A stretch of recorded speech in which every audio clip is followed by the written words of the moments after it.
মরার আগেই তোমরা মরার পরে বিশ্বাস করো, তারপর তোমরা পাক্কা মানববাদী হয়ে যাবে। মরার পরে যখন কঠিন কবরের আযাব শুরু হবে, দেখবা যে আইন আল ইয়াকিন, ইয়াকিন কয়েক প্রকার হয়। একটা হচ্ছে আপনার আইন আল ইয়াকিন, হাক্কুল ইয়াকিন, এরকম কথা আছে কোরআনে। মানে আইন আল ইয়াকিন মানে যে চোখে দেখলাম এবার বিশ্বাস করলাম। রব্বানা আবসারনা ওয়া সামি'না ফারজি'না না'মাল সালিহান ইন্না মুকিনুন। আছে না সূরা আলিফ লাম মিম সিজদা? হাফেজে কোরআন যারা আছেন, আল্লাহর সামনে জাহান্নামীরা বলবে, রব্বানা, হে আমাদের রব, আবসারনা, এই যে দেখলাম তোমার আযাব দেখেছি আমরা, এখন পরকালের কথা, ওয়া সামি'না, যে শুনতে পাচ্ছি এখন আযাব, ফারজি'না, আমাদেরকে ফিরিয়ে দিন। কোথায় ফিরিয়ে দিবে? দুনিয়ায়। না'মাল সালিহান, আমরা সৎ কাজ করব, ইন্না মুকিনুন, আমাদের ইয়াকিন হয়ে গেছে। তার মানে সবাই বিশ্বাস করবে একদিন না একদিন, তাই তো? ঈসা ইবনে মারইয়ামকে যে মানুষ বলছে ক্রুসিফাইড, তাকে ক্রুসিফাইড করা হয়েছে, তিনি মারা গেছেন, নাউজুবিল্লাহ, বলা হচ্ছে না? আচ্ছা, ঈসা ইবনে মারইয়াম যখন নেমে আসবেন সবাই বিশ্বাস করবে না? সূরা মাইদায় এই জন্যই বলা হচ্ছে যে ঈসা ইবনে মারইয়ামকে যখন পাঠানো হবে, একজন আহলে কিতাব বাকি থাকবে না যে তার প্রতি ঈমান নিয়ে আনবে না। এমন একজন মানুষ তখন খুঁজে পাওয়া যাবে না যে তার প্রতি ঈমান আনবে না আহলে কিতাবদের মধ্যে। ঈসা ইবনে মারইয়ামকে ক্রুসিফিকশন করা হয় নাই, ঈসা ইবনে মারইয়ামকে আল্লাহ রাব্বুল আলামিন তার কাছে উঠিয়ে নিয়েছেন। আর যে আল্লাহ পুরো মহাবিশ্ব চালাতে পারেন, সে একজন মানুষকে উঠাতেই পারেন। এটার এমন কি বিষয় যে আল্লাহ রাব্বুল আলামিন আপনার দেহের মধ্যে রূহ রেখে দিয়েছেন, এর হুকুমে বের হয়ে চলে যাবে। সে আল্লাহ রাব্বুল আলামিন রাসূল সাল্লাল্লাহু আলাইহি ওয়াসাল্লামকে মেরাজে উঠিয়েও নিতে পারেন। সিম্পল, এটা অবিশ্বাস করার কি আছে? আসুন সামনে যাই। এখানে যে বিষয়টা, যে বহুদিন আগে এরকম প্রতাপশালী বাচ্চার অধীনে একজন জাদুকর ছিল। এই জাদুকরের যখন বয়সটা বুড়ো হয়ে গেল, তখন সে তার ওই বাচ্চাকে বলছে যে আমার তো বয়স শেষ, আমার এই বিশাল জ্ঞানগুলো কি করব? আমাকে একজন বালক এনে দিন, যেই বালককে আমি এসব জাদুবিদ্যা শিখিয়ে দিব। যেরকম ছোট বাচ্চাদের মধ্যে একজন। তো এরকম একটা ফুটফুটে সুন্দর বাচ্চাকে খুঁজে বের করা হলো, যে বাচ্চাটা বিচক্ষণ। একে নিয়ে আসা হলো জাদুকরের কাছে। এবার জাদুকর তাকে জ্ঞান শিখায়, জাদু শিখায়। জাদু শিখাতে শিখাতে শিখাতে শিখাতে সে একটু পরিণত হচ্ছে, মানে কৈশোরে পদার্পণ করল। এখন সে যখন জাদু শিখতে আসে, আসার পথে রাস্তায় দেখে একজন পাদ্রী আছে। পাদ্রী মানে কি? পাদ্রী মানে দরবেশ, মানে যে আল্লাহ বিশ্বাস করে, হয়তো আগেকার আসমানি কিতাবে সে বিশ্বাস করত। এমন একজন পাদ্রীর সন্ধান সে পায়। সে ওই পাদ্রীর কাছে গিয়ে বসে। সেই পাদ্রী তাকে আসমানি কিতাবের যে মর্ম, যে বাণী, এগুলো শোনায়। তার কাছে খুব ভালো লাগে যে মাশাআল্লাহ, এটা ঈমানের স্বাদ। যখন কোরআন শুনি আমাদের ভালো লাগে না, আসমানি কিতাব যখন শুনে তার কাছে ভালো লাগে। সে বলে যে আমি এটা শিখতে চাই। তখন এই পাদ্রী তাকে বলে, তুমি তো জাদু শিখতে যাও এই বাদশার দরবেশের কাছে, বাদশার জাদুকরের কাছে, যদি ওরা জানতে পারে তাহলে তো সমস্যা। তাহলে উপায় কি? যখন তুমি ওখানে যাবে, যখন দেরি হয়ে যাবে, তখন বলবে বাসার থেকে বের হতে দেরি হয়েছে, বাসার থেকে বের হতে দেরি হয়েছে। আর আমার এখানে বসে যখন বাসায় যাবে, তখন বাসায় গিয়ে বলবে যে ওখান থেকে, ওই যে জাদুকরের কাছ থেকে আসতে দেরি হয়েছে। মানে কৌশল অবলম্বন করতে তিনি শিক্ষা দিলেন। এখানে আমাদেরও নসিহত আছে, সবসময় তো আর মানে একই রকম করে চললে হবে না, কৌশলের প্রয়োজন আছে না? উদউ ইলা সাবিল রাব্বিকা বিল হিকমা, হিকমার দরকার আছে না? সত্য থেকে সরে গিয়ে নয়, কিন্তু কৌশল তো করার দরকার আছে। নবী সাল্লাল্লাহু আলাইহি ওয়াসাল্লাম যে হিজরত করেছেন, মক্কা থেকে মদিনা চলে গিয়েছেন, সবাইকে জানান দিয়েছিলেন, এই শোনো আমি হিজরত করছি, জানান দিয়েছেন। রাতের বেলা বের হয়েছেন, কৌশল। রাতের বেলা বের হন নাই, এবং তাকে মারার জন্য চারপাশ থেকে লোক ঘিরে রেখেছিল। এর মধ্যে দিয়ে আল্লাহ রাব্বুল আলামিন তাকে বের করে নিয়ে গেছে। তিনি কি সবার সামনে ফেসবুকে জানান দিয়েছে, এই দেখো আমরা বেরোচ্ছি? তো তোমরা তো কৌশলই বুঝো না দিনের কাজের। যে কাজ হবে 1%, আইওয়াস হবে 99%। এখনকার এই যুগ। হ্যাঁ, দিনের কাজ হবে 1%, আইওয়াস শোডাউনই বেশি। এই শোডাউন করতে করতে মানুষের চোখ লাগে, যত চোখ লাগে তত সমস্যা সৃষ্টি হয়, এবং আস্তে আস্তে আস্তে আস্তে দিনের দায়রা মাইনাস হতে থাকে। এই যে এই বিষয়টার পিছনে তোমরাও দায়ী, কৌশল তো বোঝো না। তো স্মার্ট এবং বিচক্ষণ মুসলিমদের বড় অভাব আছে এখন পৃথিবীতে। যতক্ষণ পর্যন্ত বিচক্ষণতা অর্জিত হচ্ছে না, ততক্ষণ পর্যন্ত ইসলামের বিজয় হচ্ছে না, এটা মাথায় রাখেন। তারপর সামনে যান। এবার এই বাচ্চা খুব সুন্দর করে ব্যালেন্স করলো, একবার এখানে যায়, একবার ওখানে যায়। এই করতে করতে ওই যে জাদুকরের ইন্তেকাল হয়ে গেল, মারা গেল জাদুকর। এবার এই বাচ্চার কাছে মাশাআল্লাহ অনেক এলেম কালাম আছে। এদিকে সে পাদ্রীর জ্ঞানে দীক্ষিত হচ্ছে। দীক্ষিত হতে হতে তার মধ্যে আল্লাহ পাকের প্রতি একটা পরিপূর্ণ ঈমান চলে আসে। সে মুসলিম হয়ে গেল, আলহামদুলিল্লাহ। তো মুসলিম হওয়ার পরে একদিন সে যখন বাদশার কাছে যাচ্ছে, রাস্তায় একটা বিশাল জন্তু দেখা গেল, বিশাল জন্তু, কিরকম জন্তু আমরা জানি না। ঠিক আছে, দাব্বাতুল আরদ সামনে বের হবে। কিয়ামতের 10টা নিদর্শন আছে বড় বড়, তার মধ্যে একটা হচ্ছে দাব্বাতুল আরদ, জমিন থেকে পুরো একটা প্রাণী বের হবে। আর এখন মানুষ এগুলো বিশ্বাস করবে না, আমি জানি। 2 দিন পর নাসা যখন বলবে তখন বিশ্বাস করবে। কথা কি বুঝতে পারছেন? তবে প্রাণী এই পৃথিবীর নিচে আছে। রাসূল সাল্লাল্লাহু আলাইহি ওয়াসাল্লাম বলছে 10টা আলামত না আসা পর্যন্ত কিয়ামত হবেই না। তার মধ্যে একটা হচ্ছে দাব্বাতুল আরদ, জমিন থেকে একটা প্রাণী বের হবে। এবং এই প্রাণী শুধু বেরই হবে না, মানুষের সাথে কথাবার্তা বলবে। জেনে এবার, মানুষের সাথে কথা বলবে প্রাণী। বিশ্বাস করছেন এখন? বিশ্বাস করছেন না জানি, কিন্তু প্রাণী মানুষের সাথে কথা বলবে। আল্লাহ পাক বলাতে পারেন না? পারে। আচ্ছা সামনে যান, ওই প্রাণী যখন দাঁড়িয়ে আছে রাস্তায়, এখন এই বালক বলছে আজকে আমি প্রমাণ করে নিব যে আল্লাহর আনুগত্যশীল ওই পাদ্রী সঠিক নাকি ওই জাদুকর সঠিক। এবার সে একটা ইট হাতে নিল, পাথর হাতে নিয়ে এসে বলছে, আল্লাহ তোমার কাছে যদি ওই জাদুকরের কাজের চাইতে এই পাদ্রীর কাজ বেশি পছন্দনীয় হয়, এই ইটের আঘাতে এই জন্তুকে তুমি মেরে ফেলো আল্লাহ। এ বলেছে বিসমিল্লাহ বলে পাথর নিক্ষেপ করলো, নিক্ষেপ করার সাথে সাথেই জন্তু ডেড। তখন তার আইন আল ইয়াকিন, হাক্কুল ইয়াকিন হয়ে গেল যে হ্যাঁ, আল্লাহর কাছে এই পাদ্রীর আমলই সবচেয়ে বেশি পছন্দনীয়। তার আর মনে কোনো সংশয় থাকলো না। কিশোর মানুষ না, কতটুকুই বা বোঝে, বোঝেন নাই? এবার তার মধ্যে একটা ইয়াকিন চলে আসলো এবং সে পরিপূর্ণ মুমিন মুসলিম হয়ে গেল। এবার যখন সে রাজ দরবারে যায়, তার কাছে পেশেন্ট আসে, মানে একজন মানুষ এসেছে, সে বলছে যে আমার চোখের সমস্যা। সে চোখে হাত দেয়, হাত দিয়ে বলে যে আপনি আল্লাহর প্রতি ঈমান নিয়ে আসেন, আমি আল্লাহর কাছে দোয়া করব চোখ ভালো হয়ে যাবে। এভাবে পেশেন্ট আসে, সে বলে আল্লাহর প্রতি ঈমান নিয়ে আসেন, আমি দোয়া করব ভালো হয়ে যাবে। এভাবে আস্তে আস্তে তার নাম এবং খ্যাতি ছড়িয়ে পড়তে লাগলো। যেই তার কাছে আসে সে বলে আগে মুসলিম হন, ইমানদার হন, আল্লাহর প্রতি বিশ্বাস করেন, আমি দোয়া করব ভালো হয়ে যাবে। চোখ অন্ধ ভালো হয়ে যাচ্ছে, কুষ্ঠ রোগী ভালো হয়ে যাচ্ছে, হ্যাঁ প্যারালাইজড রোগী ভালো হয়ে যাচ্ছে, আলহামদুলিল্লাহ। নবী ঈসা আলাইহিস সালাম এমনটা করেছিলেন না? আল্লাহ পাক চাইলে করতে পারেন।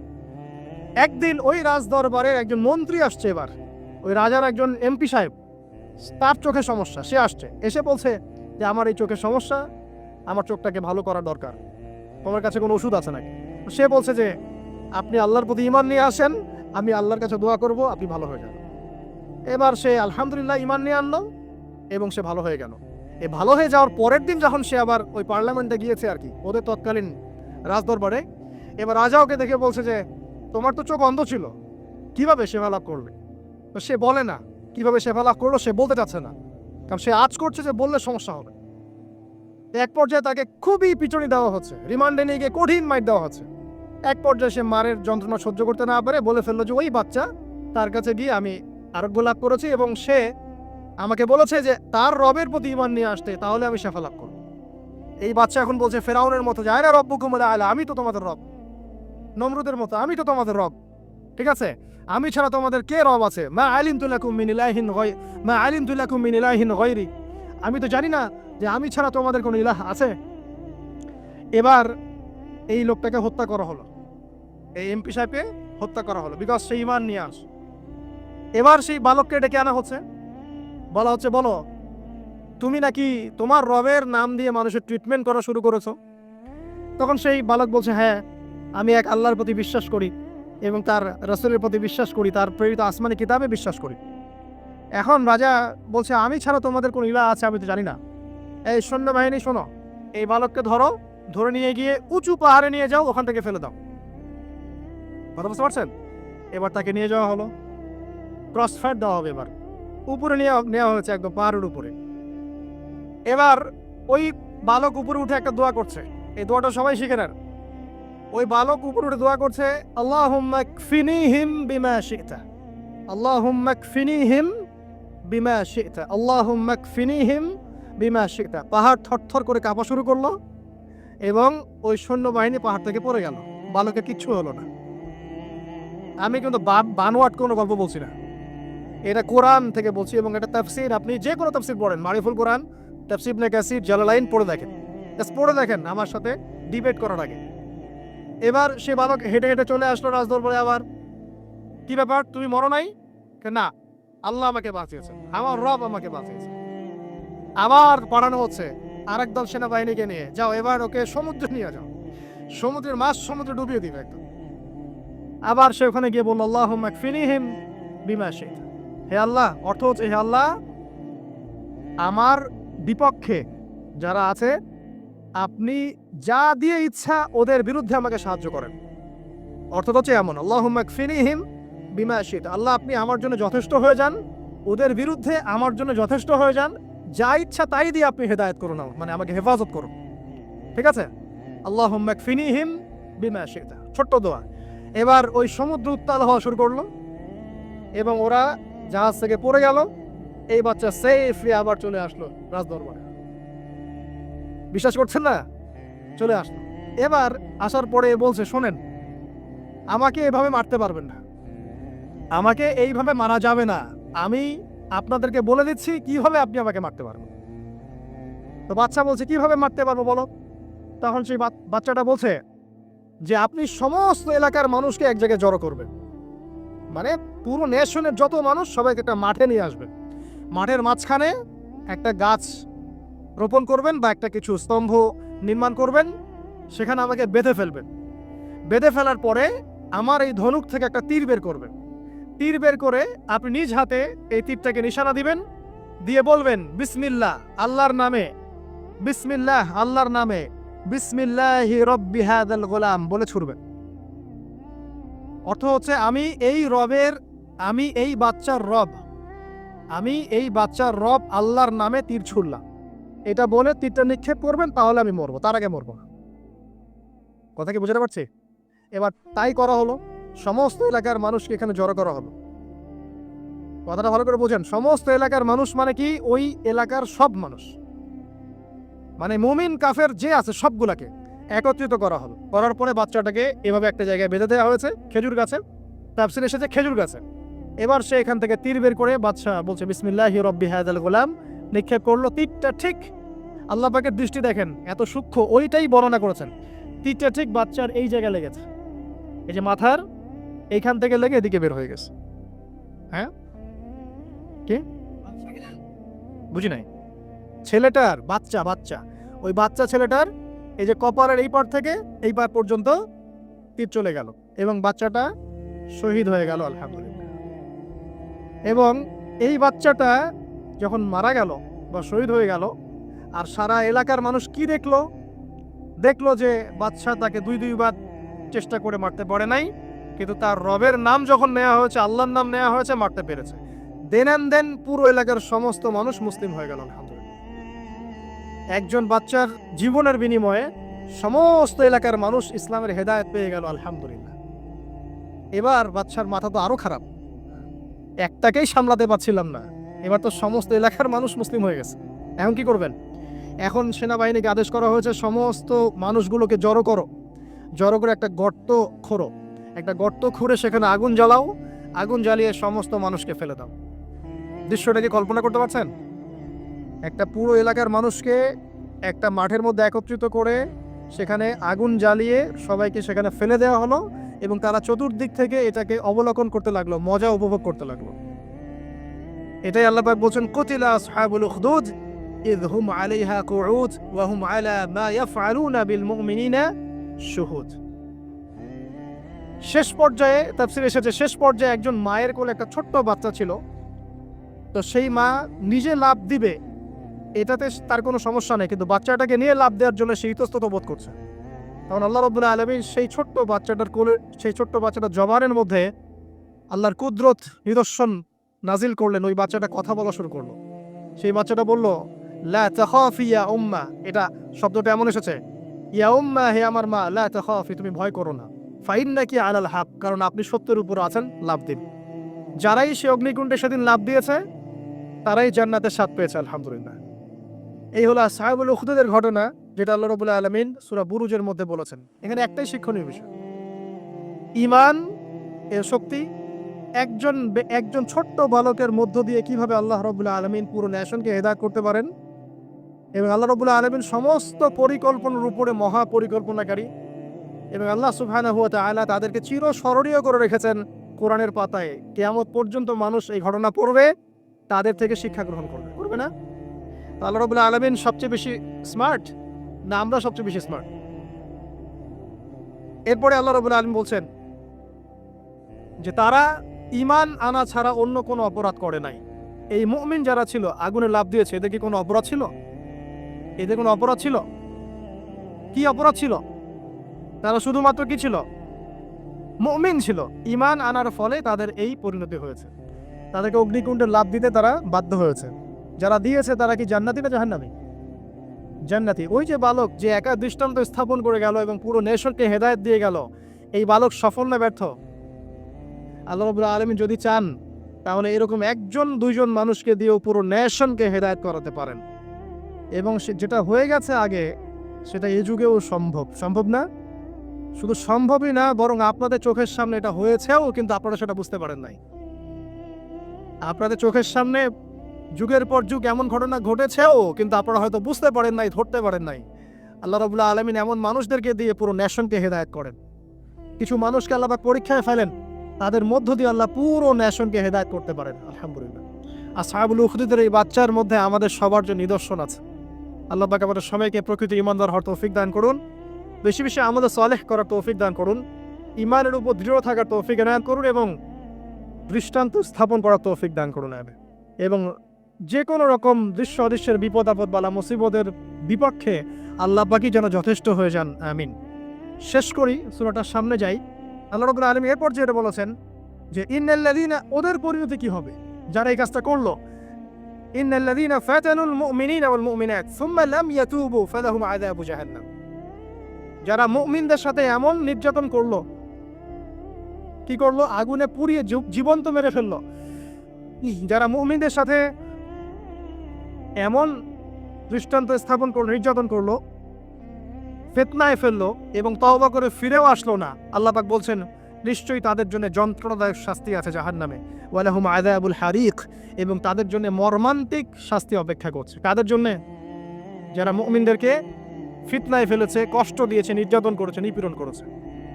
তারপর আল্লাহ পাক বলছেন ইন্নাল্লাযীনা আমানু ওয়া আমিলুস সলিহাত লাহুম জান্নাতুন তাজরি মিন তাহতিহা আল-আনহার। আর যারা এই পরীক্ষায় উত্তীর্ণ হয়ে গেল, যাদেরকে আসহাবুল উখদুদরা ফেলে দিল গর্তে, যারা আগুনে লাফ দিল, অগ্নি পরীক্ষা দিল, আল্লাহ পাক বলছেন এরা সফল হয়েছে, এরা জান্নাতে যাবে যার তলদেশ দিয়ে নহর সমূহ প্রবাহিত হচ্ছে। আলহামদুলিল্লাহ। ওয়াযালিকাল ফাউজুল কাবীর। আর এটা হচ্ছে সবচেয়ে বড় সাফল্য। এটাই হচ্ছে সাফল্যের চূড়ান্ত সংজ্ঞা।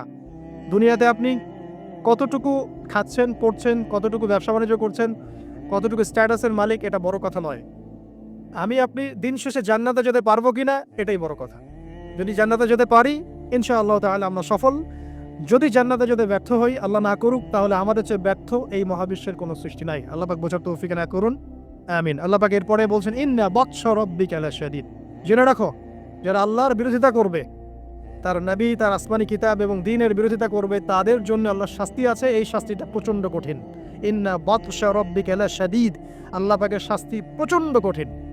আমরা একটা কনসেপ্ট লালন করি মাথায়, আল্লাহ পাক গফুর রহিম, রহমানুর রহিম, ঠিক আছে তাই না?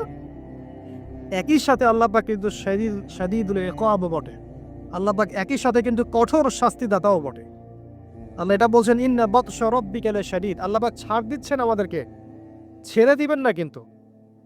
তোমরা যারা এখন নামাজ পড়ছো না, সওম রাখছো না, হারাম কাজে লিপ্ত আছো, হারাম খাচ্ছ এবং জিনায়, পর্নে, মাদকে লিপ্ত আছো, অহেতুক সময় নষ্ট করছো, দিনের কোনো ফিকির নাই, আল্লাহ পাক কিন্তু সবকিছু দেখছেন। আল্লাহ পাক কিন্তু সবকিছু শুনছেন। আল্লাহ রাব্বুল আলামিন সুযোগ দিচ্ছেন, সময় দিচ্ছেন, তাই বলে কিন্তু আল্লাহ পাক ছেড়ে দিবেন না কখনো। নিশ্চয়ই আপনার যারা শত্রু, এরা সব নির্বংশ হয়ে যাবে। তো ওই যে আবু জাহেলের সুন্নতগুলো কিন্তু এখনো চালু আছে।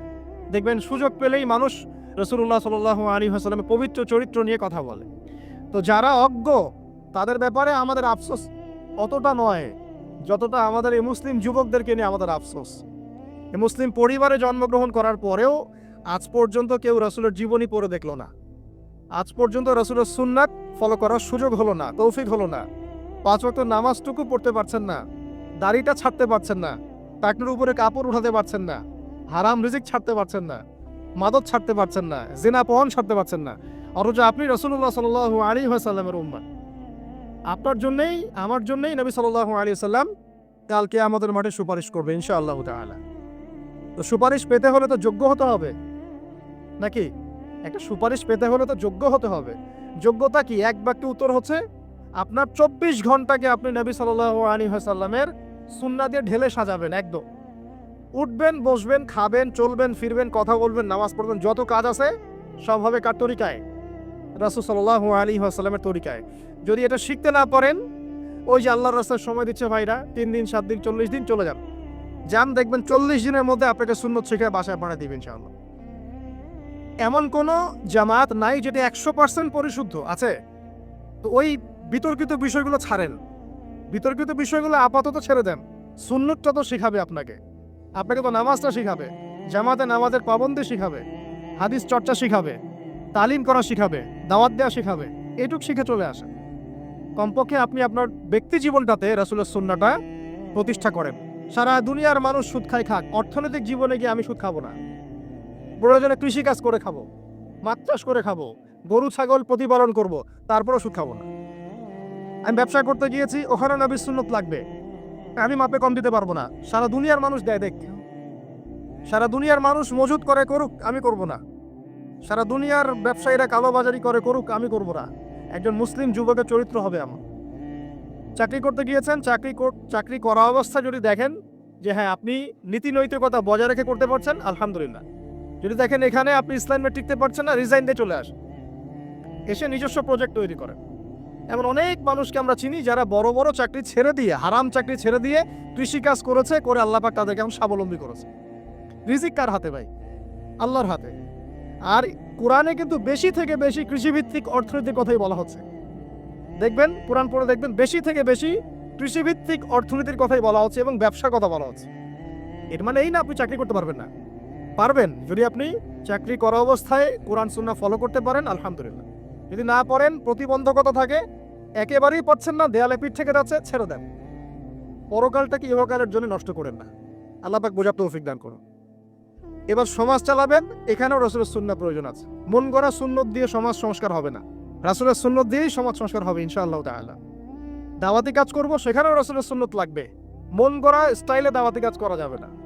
যেটা বলবো, যেটা করব, যেটা মানুষের জন্য কল্যাণকর মনে করব, এটা রাসূলের পক্ষ থেকে দলিল থাকতে হবে। আল্লাহ পাক আমাদেরকে বোঝার তৌফিক দান করুন, আমিন। এবং এখানে শৈথিল্যতা প্রদর্শন করা যাবে না দাওয়াতের ক্ষেত্রে। গোলালু মার্কা সব তরকারিতেই চলে, এমন চললে হবে না। আবার খুব চরমপন্থী, মানে পান থেকে চুন খসলেই একজনকে খারেজি ফতোয়া দিয়ে একদম ভিতরে ঢুকাই দিচ্ছে, এইসব চলবে না। মধ্যমপন্থী তরিকা লাগবে। ওয়াকাযালিকা জাআলনাকুম উম্মাতান ওয়াসাতা, আল্লাহ পাক বলছেন এভাবেই আমি তোমাদেরকে মধ্যমপন্থী উম্মত করেছি। মধ্যমপন্থী উম্মত, যারা শৈথিল্যতা প্রদর্শন করবে না, আবার চরমপন্থীও হবে না। চরমপন্থায় কি কোনো লাভ হয়? চরমপন্থায় কি ইসলামের উল্টা ক্ষতি হচ্ছে? আবার শৈথিল্যতাবাদী ওই আকীদায় চলে গেলে সমস্যা।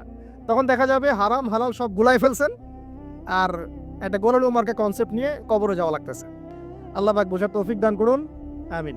তো এক কথায় প্রিয় ভাইয়েরা, ওই কিয়ামতের মাঠে রাসূলুল্লাহ সাল্লাল্লাহু আলাইহি ওয়াসাল্লামই একমাত্র সত্তা যিনি পুরো উম্মার জন্য সুপারিশ করবেন ইনশাআল্লাহ তাআলা। তো সেই সুপারিশ পাওয়ার যোগ্য হতে হলে আমাদের চলনে বলনে, কথায় কাজে, ব্যবসা, অর্থনীতি সব ক্ষেত্রে রাসূলের সুন্নাহকে সর্বোচ্চ অগ্রাধিকার দিতে হবে। অনেক আদর্শের কথা আমরা বলি, সবচেয়ে সেরা আদর্শ মুহাম্মদ সাল্লাল্লাহু আলাইহি ওয়াসাল্লাম। তার আদর্শের উপরে কোনো আদর্শ নাই। অতএব এই আদর্শটাকে মনে পারে ধারণ করা, লালন করা, মনে মননে ধারণ করে বাস্তবে ইমপ্লিমেন্ট করা। আল্লাহ পাক আমাদেরকে তৌফিক না করুন, আমিন। তো প্রিয় ভাইরা, কিয়ামতের মাঠ সম্পর্কে অনেক ভয়াবহ চিত্র আছে, আজকে আমি সেটা বলার সুযোগ পাচ্ছি না। এতটুকু বলবো, এটা হচ্ছে ন্যায় বিচারের মাঠ। এখানে যাররা পরিমাণ বান্দার হক নষ্ট করে পার পাওয়া যাবে না। আল্লাহ পাকের সাথে জড়িত হাজারটা পাপ থাকলেও আল্লাহ পাক মাফ করতে পারেন, ঠিক আছে, কিন্তু বান্দার সাথে জড়িত হক থাকলে বান্দার কাছেই ক্ষমা নিতে হবে। আর একটা পাপ নিয়ে কবরে যাওয়া যাবে না, একটা পাপ। সেটা কি? সেটা হলো শিরকের পাপ। শিরিকের পাপ নিয়ে কবরে যাওয়া যাবে না। বেঁচে থাকতেই শিরিকের সাথে সম্পৃক্ত যত আকীদা আমল আছে তওবা করতে হবে, ছাড়তে হবে। আল্লাহ রাব্বুল আলামিন আমাদেরকে শিরিক এবং কুফর থেকে হেফাজত করুন, আমিন। আল্লাহ পাক এই পরের আয়াতে বলছেন ওয়া শাহিদিন ওয়া মাশহুদ। একটা চমৎকার ঘটনা আসবে সামনে ইনশাআল্লাহ, মনোযোগ ধরে রাখেন। আল্লাহ বলছেন ওয়া শাহিদিন ওয়া মাশহুদ, আমি আল্লাহ কসম করছি শাহেদের এবং মাশহুদের। শাহেদ কি? তাফসীরের কিতাবে এসেছে শাহেদ মানে হচ্ছে জুমার দিন। কোন দিন? জুমার দিন। এই যে দেখেন, জুমার দিনে মুসলিমদের একটা কাজ কমন, সেটা হলো গোশতের দোকানে দাঁড়িয়ে গরুর গোশত কেনা। সকাল সকাল দেখবেন জুমার দিনে হাজির কসাইয়ের দোকানে, আজকে জুমার দিন গরু খেতেই হবে, নাকি ভাই? কথাটা কি ঠিক না বেঠিক? দেখবেন শহরের যতগুলো কসাইখানা আছে সকাল সকাল হাজির, জুমার দিন গোশত খাইতে হবে। অথচ জুমার দিনটা এত ইম্পর্টেন্ট, এই দিনে দোয়া কবুল হয়। যে কোনো দোয়া আল্লাহর কাছে চাবেন কবুল হবে। এই দিনে সূরা কাহাফ পড়তে হয়, এই দিনে তাড়াতাড়ি মসজিদে আসতে হয়, গোসল করে সুগন্ধি মেখে সুন্দর কাপড় পরে ইমামের কাছাকাছি এসে বসতে হয়। তাহলে প্রত্যেক কদমে 1 বছরের রোজা, 1 বছরের তাহাজ্জুদে নেকি হয়। তো জুমার দিন খুবই ইম্পর্টেন্ট। দেখবেন জুমার দিনে কি করে, গরুর গোশত খাবে, খাওয়াই লাগবে, মুরগি খাওয়া তো যাবেই না, সবজি খাওয়া যাবেই না, ঠিক আছে? তারপরে স্ত্রী সন্তান বউ বাচ্চাকে নিয়ে সকাল সকাল বের হয়ে চলে গেলাম, সারা বিকেল ঘুরতেছি, রাত্রে ঘুরতেছি, সন্ধ্যায় ঘুরতেছি। মানে ওই দিনটা দেখবেন গান বাজনা, পার্টি, এই বিয়ের অনুষ্ঠান, এই জন্মদিন, এই ওরিয়েন্টেশন, এই অমুক তমুক সব জুমার দিনে। অথচ জুমার দিনটাকে আল্লাহ পাক দিয়েছেন ওয়া শাহিদ, সাক্ষ্যদাতা, মানে জুমার দিন আপনাকে সাক্ষী দিবে আপনি এই দিন কি করেছেন। জুমার দিনের কাজগুলো পড়ে নেবেন বই থেকে, আল্লাহ পাক তৌফিক দান করুন, আমিন। ওয়া মাশহুদ, এবং মাশহুদের কসম করছি। মাশহুদ কি? মাশহুদ মানে আরাফার দিন। কোন দিন? আরাফার। এটা কোন দিন? যুব সমাজকে জিজ্ঞাসা করেন, বলতে পারবে না আরাফার দিন কোন দিন। এখনকার তরুণ প্রজন্ম দেখেন আরাফার দিন কোন দিন বলতে পারবে না। জিজ্ঞাসা করেন পর্যায় সারণীতে ওই যে মৌলের নাম, হাইড্রোজেন থেকে একদম শেষ পর সব বলে দিবে, পারমাণবিক ভর, পারমাণবিক সংখ্যা সব বলে দিবে। ফিজিক্সের প্রশ্নগুলো জিজ্ঞাসা করেন, সব বলে দিবে। ওই যে হায়ার ম্যাথ আছে, হায়ার ম্যাথের প্রশ্ন বলে দিবে। বায়োলজির যে কঠিন কঠিন বৈজ্ঞানিক নামগুলো আছে না, ব্যাঙের বৈজ্ঞানিক নাম, অমুকের তমুকের মানুষ সব বলে দিবে। বলেন মাশহুদ কাকে বলে? ও শাহিদ ওয়া মাশহুদ আয়াতটা শুনেছো কখনো? বলবে শুনি নাই। এই হলো অবস্থা, শিক্ষা সিস্টেমের এই হলো অবস্থা। কেউ কি বলেছে যে ডাক্তার হওয়া যাবে না, ইঞ্জিনিয়ার হওয়া যাবে না, বা জেনারেল লাইনে পড়া যাবে না? এমনটা কি কেউ বলেছে? কিন্তু কোরআন সুন্নাহর জ্ঞানকে বিসর্জন দিয়ে, ওই জ্ঞানটাকে বিসর্জন দিয়ে তোমাকে ডাক্তার হইতে হবে? আমার তো মাঝে মাঝে মনে হয় যে এইসব সেকশনে এই সায়েন্টিফিক পড়াগুলোর পাশাপাশি মানবিক কিছু পড়াশোনা দেওয়া দরকার। আগে মানুষ বানানো দরকার, কিভাবে পেশেন্টদের সাথে ভালো ব্যবহার করতে হয় শেখানো দরকার, কিভাবে একজন অসুস্থ মানুষের সাথে ভালো বিহেভ করতে হয় শেখানো দরকার। খালি কিভাবে ইনজেকশন পুশ করতে হয় আর কিভাবে ওষুধ দিতে হয় এইটুক শেখানো যথেষ্ট না। একটা বিহেভিয়ার, মানবতা শেখানো দরকার। একটা ইঞ্জিনিয়ারকে শিখান যে চুরি করা হারাম, তাকে শিখান আগে, নাহলে বড় হয়ে অনেক বড় ইঞ্জিনিয়ার হতে পারে কিন্তু দেখবেন ভিতরে চুরি করছে। তো একটা মানবিক শিক্ষার দরকার আছে, হিউম্যান বিহেভিয়ার শেখানো দরকার। তো এই শিক্ষাগুলো কে দিবে? কোরআন দিবে, হাদিস দিবে, রাসূলের সুন্নাহ দিবে, তখন গিয়ে তো সে পরিপূর্ণ মানুষ হবে। আর যাদের মধ্যে এই দুইটা শিক্ষা একত্রিত হবে দেখবেন তারা সোনার মানুষ হবে ইনশাআল্লাহ। তো এই দুইটা শিক্ষা কি আমরা অর্জন করতে পারি না? কেউ কি বলেছে জেনারেল লাইনে পড়া বাদ দিয়ে দাও, বাদ দিয়ে একদম সবাই মৌলবী হয়ে যাও? সবাই যদি আলেম হয়ে যায় তাহলে ভাই সামরিক ক্ষেত্রে কে কাজ করবে, প্রশাসনে কে কাজ করবে, জনপ্রতিনিধি কে হবে, ইসলামিক ব্যাংকিং সেকশন কে চালাবে? ঠিক আছে না? সব সেকশনে মানুষের প্রয়োজন আছে না? তো সব সেকশনে মানুষের দরকার আছে, কিন্তু সেই মানুষগুলোর আত্মাটাকে কোরআন সুন্নাহর আধ্যাত্মিকত্ব দিয়ে ঢেলে সাজাতে হবে। আল্লাহ পাক তৌফিক এনায়েত করুন, আমিন। যদি অমুসলিম হয়, অমুসলিম হওয়ার পরেও যদি সে তার ধর্ম মেনে চলে দেখবেন সেও কিন্তু ভালো মানুষ হবে। আসলে যারা এই বিশ্বে ফাসাদ সৃষ্টি করে বেড়াচ্ছে এদের সাথে ধর্মের কোনো সম্পর্ক নাই। যারা এই বিশ্বে ফাসাদ সৃষ্টি করছে এদের সাথে আসলে ধর্মের কোনো সম্পর্ক নাই। সে যদি সত্যিকার অর্থেই তার ধর্ম পালন করত তাহলে কিন্তু সে তার ধর্মের প্রতি অনুগত থাকতো। কোনো ধর্ম কি বলেছে বিনা বিচারে বা নিষ্পাপ মানুষকে হত্যা করো? কোনো ধর্ম, একটা রিলিজন আমাকে দেখান যে বলেছে মিথ্যা কথা বলো, হারাম খাও, সুদ খাও, বেপরদায় চলো, নগ্ন হয়ে চলো? একটা ধর্ম বলেছে? তাহলে প্রত্যেকটা ধর্মের মূল কথাগুলো কিন্তু মোটামুটি একরকম। সবাই যদি সবার ধর্ম মেনে চলে কোনো সমস্যা? এরপরে যে পড়াশোনা করে দেখবে যে হ্যাঁ ইসলামী চূড়ান্ত রিলিজন, এর মধ্যে সমস্ত বিষয়ের সমাধান আছে, এটা ফাইনাল টেস্টিমেন্ট, তখন সে মুহাম্মদ সাল্লাল্লাহু আলাইহি ওয়াসাল্লামের আনুগত্য করবে, সাক্ষ্য দিবে আশহাদু আল্লা ইলাহা ইল্লাল্লাহ ওয়া আন্না মুহাম্মাদান আবদুহু ওয়া রাসূলুহু, মুসলিম হয়ে যাবে ইনশাআল্লাহ। ইনশাআল্লাহ মুসলিম হলেই, কালিমা পড়লেই একদিন না একদিন সে জান্নাতে যাবে ইনশাআল্লাহ তাআলা, যদি তার আকীদার মধ্যে শিরক না থাকে, কুফর না থাকে, আমলে বেদাত না থাকে, হারাম রিজিক না থাকে। আল্লাহ পাক আমাদেরকে পরিপূর্ণ মুসলিম হওয়ার তৌফিক এনায়েত করুন, আমিন। এই যে মাশহুদ বলছিলাম আরাফার দিন, আরাফার দিনে আমার স্বতন্ত্র একটা লেকচার আছে, ওইটা দেখে নিয়েন। আরাফার দিনের ফজিলত, এর যে তাৎপর্য, এবং এই দিনে নবী সাল্লাল্লাহু আলাইহি ওয়াসাল্লামের একটা বিদায় হজের ভাষণ আছে, এটা নিয়ে আমি স্বতন্ত্র একটা খুতবা দিয়েছি, শুনে নেবেন ইনশাআল্লাহ। আর বাসায় গিয়ে অবশ্যই আর রাহিকুল মাখতুম বইটা পড়বেন, এখানে সমস্ত বিষয়গুলো লেখা আছে। এই তিনটা কসম, পুরো মহাবিশ্বের কসম, তারপরে হচ্ছে কিসের, কিয়ামত দিবসের কসম, আর এই যে জুমা এবং আরাফার দিবসের কসম, কসমগুলো কি বড় বড় না, না ছোট ছোট? বিশাল বিশাল কসম, মানে বিশাল বিশাল কসম নিয়ে আল্লাহ রাব্বুল আলামিন এখন একটা বড় ঘটনা বলতে যাচ্ছেন। সিকোয়েন্সটা দেখেন, বড় বড় কিছু কসম আল্লাহ করলেন, মহাবিশ্বের কসম, বিশাল বিশাল নক্ষত্রের কসম, ঠিক আছে? জুমার দিন বড় দিন, আরাফার দিন বিশাল দিন, এবং কিয়ামতের দিন একটা ভয়াবহ বিশাল দিন। এই সমস্ত বিশাল বিশাল বিষয়গুলোর কসম করে আল্লাহ পাক বলছেন কুতিলা আসহাবুল উখদুদ। কি কথা? কুতিলা আসহাবুল উখদুদ। আসহাবুল উখদুদ ধ্বংস হয়েছে। কে আসহাবুল উখদুদ? সামনে যাই, মজার একটা ঘটনা আসবে। আন-নারি যাতিল ওয়াকুদ, যখন আগুন দাউ দাউ করে জ্বলছিল, আসহাবুল উখদুদ ধ্বংস হয়ে গেছে যখন আগুন দাউ দাউ করে জ্বলছিল। ইযহুম আলাইহা কুউদ, এবং আসহাবুল উখদুদের লোকরা এই আগুনের কুণ্ডলীর চারপাশে বসেছিল। মনে করেন এখানে বিশাল একটা আগুন জ্বালিয়ে রাখা হয়েছে, এখানে দাউ দাউ করে আগুন জ্বলছে, আর কিছু মানুষ তার চারপাশে বড় বড় কুরসিতে চেয়ারে হেলান দিয়ে বসে মজা উপভোগ করছে। এই হলো আসহাবুল উখদুদ। এদেরকে আল্লাহ পাক বলছেন এরা ধ্বংস হোক। কুতিলা আসহাবুল উখদুদ ওয়াহুম আলা মা ইয়াফআলুনা বিল মুমিনিনা শুহুদ। তারা বসে বসে কি করছিল? তারা বসে বসে দেখছিল যে মুমিন মুসলিমদের সাথে কি নির্যাতন করা হচ্ছে। মুমিন মুসলিমদের সাথে ওই আগুনের মধ্যে যা নির্যাতন করা হচ্ছিল, ওরা চারপাশে বসে বসে এটা অবলোকন করছিল, হাসছিল, মজা নিচ্ছিল। এই আসহাবুল উখদুদরা ধ্বংস হোক। ওয়ামা নাকামু মিনহুম ইল্লা আন ইউমিনু বিল্লাহিল আজিজিল হামিদ। আল্লাহ পাক বলছেন ওই মুমিনদের কোনো দোষ ছিল না যে মুমিনদেরকে ওই অগ্নিকুণ্ডে পুড়িয়ে মারা হচ্ছিল এবং চারপাশে কিছু মানুষ জড়ো হয়ে দেখছিল, মজা নিচ্ছিল।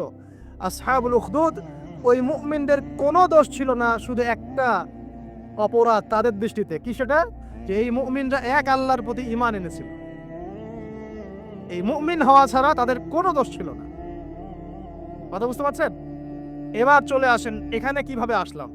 আমরা আসলে এখন যদি আল্লাহর রহমত পেতে চাই এবং আমাদের জীবনটাকে আল্লাহ পাকের আনুগত্যে, দাসত্বে, অহংকার মুক্তভাবে তওবা ইস্তেগফারের মধ্য দিয়ে কাটাতে চাই, তাহলে আসলে কি কি পয়েন্টস আমাদের কাজ করা দরকার? জাস্ট পয়েন্টস গুলো বলছি।